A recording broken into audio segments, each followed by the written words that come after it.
औज़ुबिल्लाहिमिनश्शैतानिर्रजीम बिस्मिल्लाहिर्रहमानिर्रहीम। अस्सलामुअलैकुम dear students, मैं हूँ आपकी मैथ्स टीचर अरीबा हमाद। और जैसा कि आप सब जानते हैं कि हमारा 9th और 10th का कोर्स चेंज हो गया है, जिसकी वजह से बहुत से स्टूडेंट्स घबरा रहे हैं। लेकिन सबसे पहले तो आप सब ने घबराना बिल्कुल नहीं है। और दूसरी बात, आप सब ने भागकर मेरे यूट्यूब चैनल पे आ जाना है, जहाँ पर मिलेंगी आपको मैथ्स के मुतालिक सारे टिप्स और सारे ही क्वेश्चंस के सॉल्यूशंस, ताकि आपको उन मुश्किलात का सामना ना करना पड़े जिसका सामना दूसरे स्टूडेंट्स को करना पड़ रहा है। तो मज़ीद कोई भी टाइम ज़ाया के बगैर हम सब चलते हैं अपने क्वेश्चंस की तरफ, और हमारा पहला यूनिट जो कि है रियल नंबर्स। और लेसन में आगे बढ़ने से पहले अगर आप सबने मेरा यूट्यूब चैनल अभी तक सब्सक्राइब नहीं किया है तो प्लीज़ सब्सक्राइब के बटन को दबाएं, और दूसरा बेल आइकन को भी प्रेस करें, ताकि मेरी कोई भी अगर नई वीडियो आए तो वो सबसे पहले आपको पहुँचे। और वीडियो को लाइक करना तो हरगिज़ भी मत भूलिएगा। तो स्टूडेंट्स, सबसे पहले आपको पता है कि हमारे यूनिट नंबर 1 है रियल नंबर्स। रियल नंबर्स क्या होते हैं? सबसे पहले हम ये जानेंगे कि what are real numbers. Real numbers, हम यहाँ पे सबसे पहले अपनी हेडिंग देते हैं कि रियल नंबर्स क्या हैं। रियल नंबर्स, जैसे कि आपको नाम से ही पता चल रहा है कि रियल नंबर्स होते हैं असली नंबर। अच्छा, अब असली नंबर क्या है? रियल नंबर्स एक नंबर लाइन के ऊपर हम शो करते हैं। अमूमन अगर आप सबने देखी हो एक नंबर लाइन जिसके ऊपर दरमियान में हमारे पास 0 होता है, और इस तरफ 1 2 वाले पॉजिटिव इंटीजर्स होते हैं, पॉजिटिव नंबर्स, और इस तरफ होते हैं नेगेटिव नंबर्स। अब आपको पता ही है कि नेगेटिव और पॉजिटिव के दरमियान हमेशा कोई चीज़ होती है, और वो है 0। जैसे कहते हैं ना, मनफी और मुस्बत के दरमियान हमेशा एक लकीर होती है, इसी तरह हमारे पास पॉजिटिव और नेगेटिव के दरमियान भी हमेशा एक लकीर रहेगी। और यहाँ पे हमारा वो पॉइंट है 0। रियल नंबर्स दो तरह के नंबर से मिलके बनते हैं। एक तरह के नंबर्स हमारे पास होते हैं रेशनल नंबर्स, और दूसरी तरह के नंबर्स हमारे पास कौन से होंगे? Irrational numbers.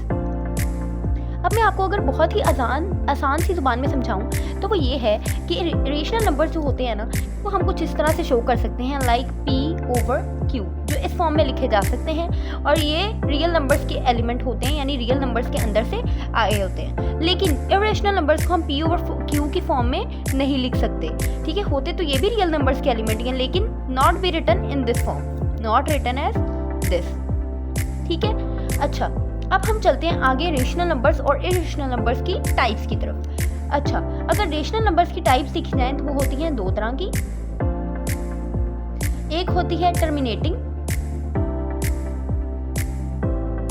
और दूसरी होती है नॉन टर्मिनेटिंग।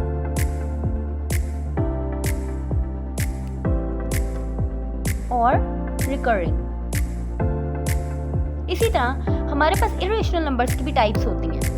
इर्रेशनल नंबर्स की हमारे पास टाइप्स हैं नॉन टर्मिनेटिंग और non recurring.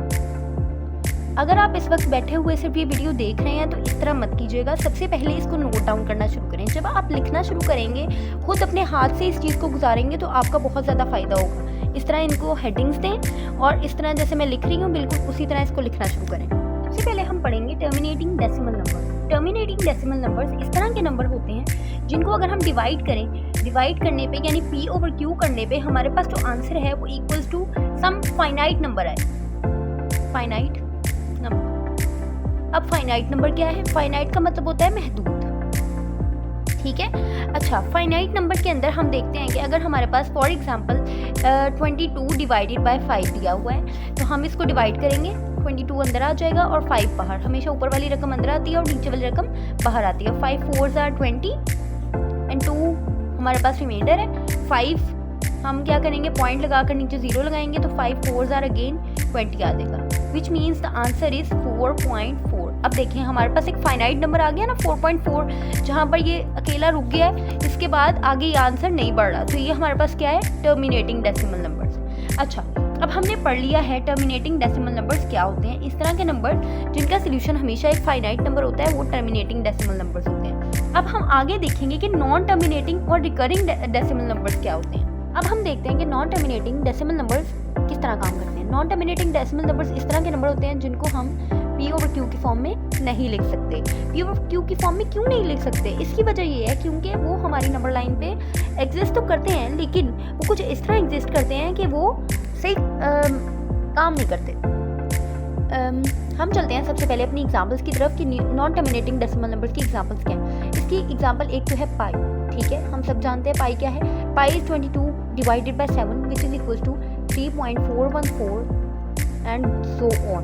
Non terminating decimal numbers भी एक तरह के नॉन रिकरिंग डेसिमल नंबर्स ही होते हैं, जो हमारे पास लिमिट जिनकी नहीं होती, इनफाइनाइट होते हैं, और दूसरा उनके अंदर हमारे पास एक सीक्वेंस भी नहीं होता, नो सीक्वेंस।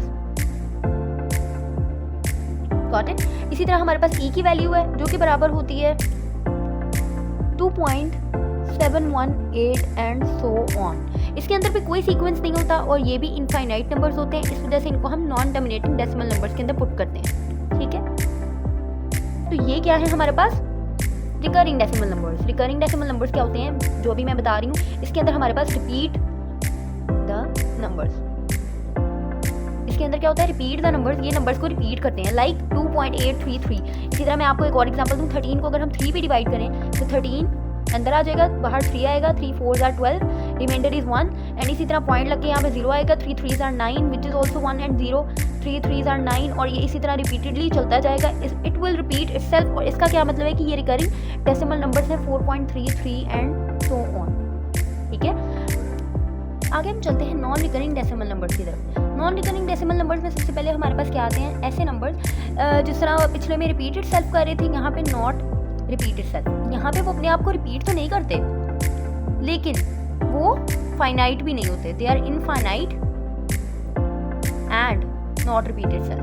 ठीक है, इसके एग्जांपल में हम लिख सकते हैं square root 2 which is equal to 1.414 213 and so on. इसके अंदर नंबर्स अपने आप को रिपीट तो नहीं करते, लेकिन वो इनफाइनाइट होते हैं जिसकी कोई लिमिट नहीं है। ठीक है, Don't forget to subscribe my YouTube channel and press the bell icon.